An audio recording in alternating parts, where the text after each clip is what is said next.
قاف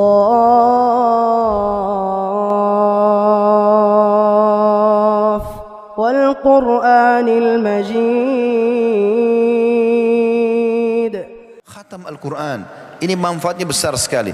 Kata Nabi SAW, Iqra'ul Quran fa innahu ya'ti syafi'in li ahli yaumal qiyamah. Bacalah Al-Quran karena sesungguhnya dia akan menjadi penolong bagi pembacanya pada hari kiamat.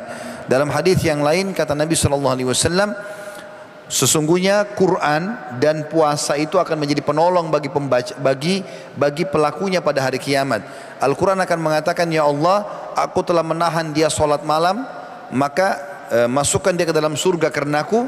Dan puasa mengatakan dia telah menahan lapar dan haus karena aku, masukkan dia ke dalam surgaku atau dalam surgamu. Jadi ini mutiara yang ketiga, membaca Al-Quran teman-teman.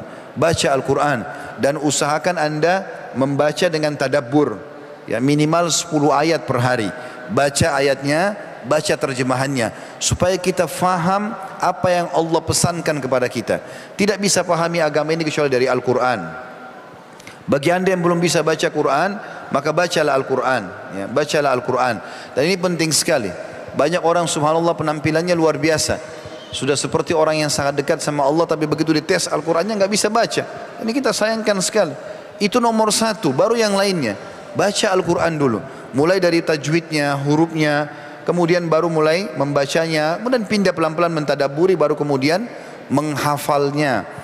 Maka ini penting untuk digarisbawahi teman-teman. Dan Al-Quran ada 6.000 ayat sekian.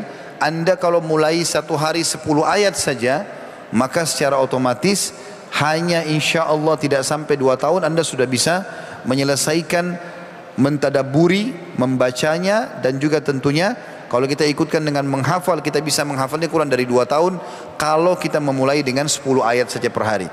Kita baca terjemahannya, mulai dihafal. Kalau kita hafal 10 ayat per hari teman-teman, kita akan pakai misalnya di sholat qobliyah. Misal qobliyah 2 rakaat, kita rakaat pertama 5 ayat, rakaat kedua 5 ayat. Di ba'diyah pakai lagi ayat yang sama, 5 ayat di rakaat pertama, rakaat kedua. Maka insya Allah dalam satu hari kita sudah hafal di luar kepala 10 ayat tersebut. Dan ini harus dimulai.